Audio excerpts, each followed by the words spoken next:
Hello, this is Lady Boulay, and welcome back to Black American Lineage. Thank you for your support. I really appreciate your interest in these topics. I appreciate your thumbs up, your comments, and all of your interactions with this channel.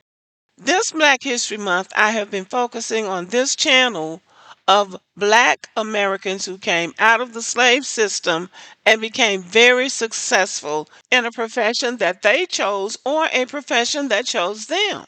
Someone had pointed out earlier in the comment section that these Black millionaires who came out of slavery into the Jim Crow era, even into the modern age, were Republicans. And they were Republicans for a reason.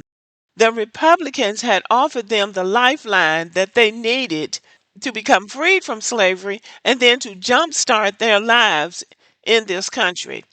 So, up until some say it was the 40s, I say it was the 60s, when Black people made a mass migration away from the Republican Party because the Republican Party had changed, and so had the Democratic Party. Now we seem to be going through another transition. But it is absolutely true that coming out of slavery, and definitely through Reconstruction and Jim Crow, Black Americans were Republicans. The Republicans were responsible for passing the 13th, 14th, and 15th Amendments. And we know that those were amendments that directly affected the formerly enslaved people, our ancestors, freeing them from slavery, giving them citizenship, and Black men the right to vote. So the Republican Party had voted overwhelmingly for those amendments, and the Democratic Party had voted overwhelmingly against those amendments. So it does bear remembering that the Republican Party at one point was the lifeline for Black Americans. And so it was with the entrepreneur that I'm going to talk about today, John Henry Merrick.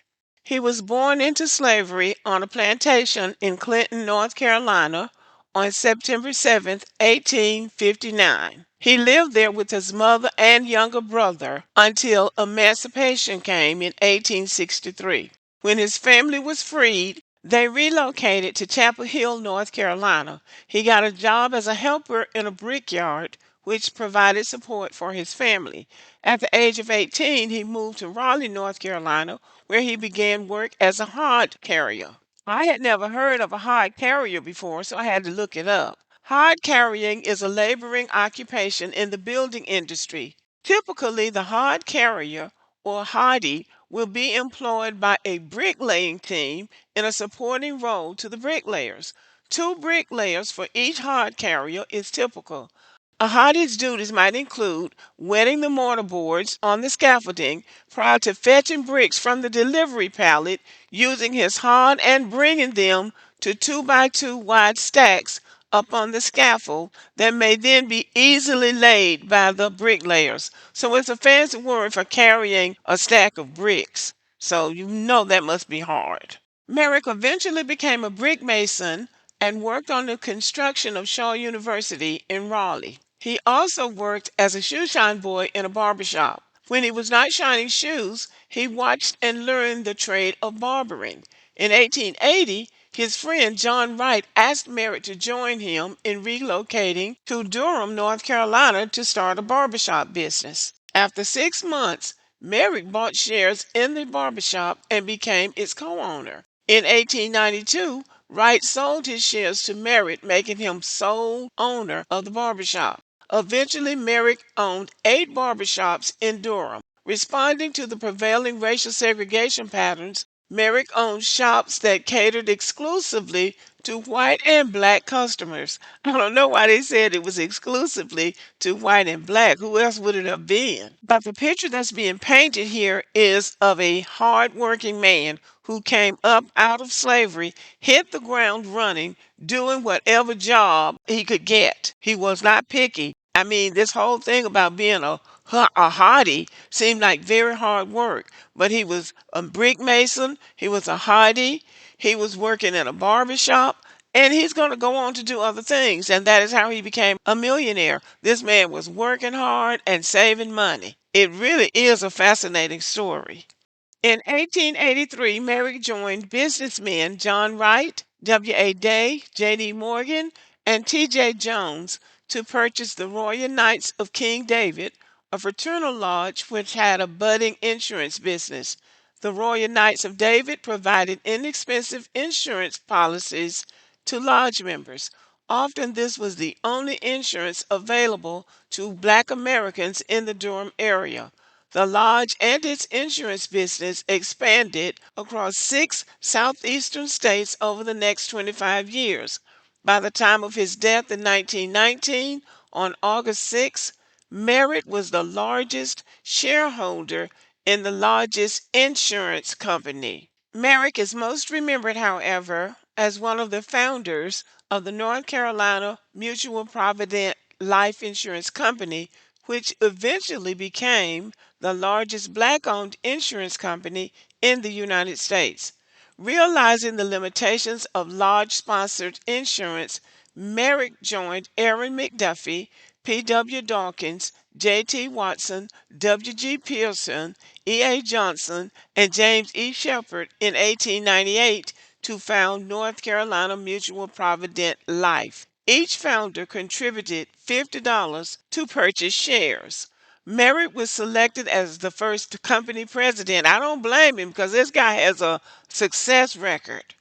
6 months after its founding, however, Merrick bought out the other partners and brought in Dr. Aaron M. Moore. They shortened the company's name to North Carolina Mutual Insurance Company. By 1918, North Carolina Mutual had over $1 million in insurance in force and was at that point the largest black owned insurance firm in the nation. Later, they founded the Bull City Drug Company, the Durham Negro Observer. So this man was a mover and a shaker. He was starting businesses with other people and then taking over the business. Clearly, he was the best businessman, and he knew he was the best businessman, so he just did his business. And he owned things. He bought other people out, probably because they were slackers. Maybe they were slackers, maybe not, but he knew what he was doing. So he founded the Bull City Drug Company and the Durham Negro Observer, the local black newspaper, and the short lived Durham Textile Mill. Merrick also helped establish Mechanics and Farmers Bank and the Lincoln Hospital in Durham. Through his efforts, Durham, North Carolina became the 20th century city with the greatest concentration of black owned business firms in the United States, and most of them owned by him. Wow, what an accomplishment! This man was really something, coming up out of slavery and then pulling himself up by bootstraps that he basically had to make himself.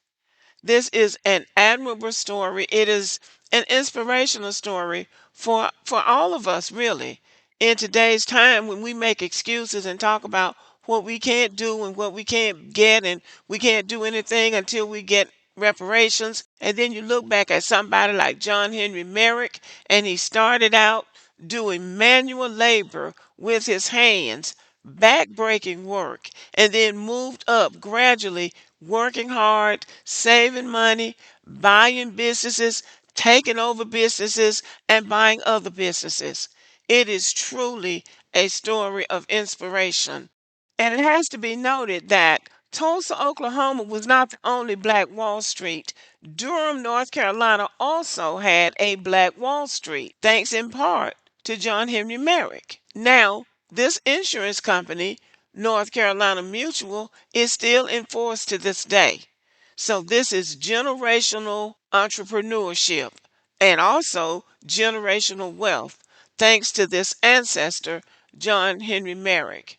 John Henry Merrick died in Durham on August 6th, 1919. This man lived through three important eras of black people in the United States of America: slavery, Reconstruction, and Jim Crow. And even with that, he became enormously successful. He died before Jim Crow even ended, which means he never really felt the freedom that we have now. And yet, he was able to become very, very successful. 1919, Jim Crow was in full swing in the United States of America. And let me quickly add that he had very little formal education, so this was natural genius. Thank you, Mr. John Henry Merrick. Continue your peaceful rest. Thank you for listening. Have a good day.